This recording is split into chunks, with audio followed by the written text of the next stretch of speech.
Foreign affairs have dominated the headlines out of Washington this weekend. There are questions over acts of war against supposed Venezuelan drug boats and ending the war in Ukraine.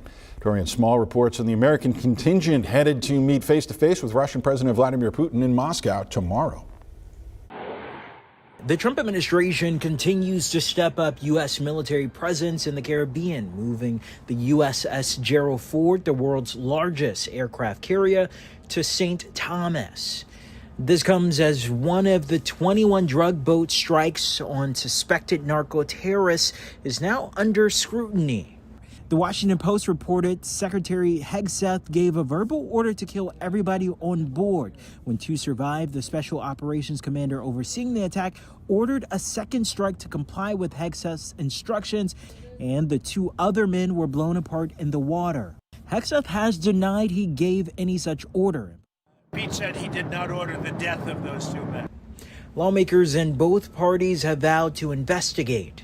We're going to conduct oversight, and we're going to try to get to the facts. This rises to the level of a war crime if it's true.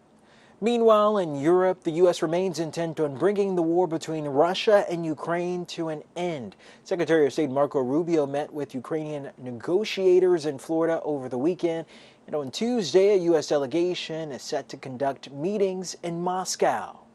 U.S. Special Envoy Steve Witkoff and President Trump's son-in-law Jared Kushner are set to talk face-to-face with Russian President Vladimir Putin about ending his country's war with Ukraine. Late Sunday, President Trump expressed optimism. I think that there's a good chance we can make a deal.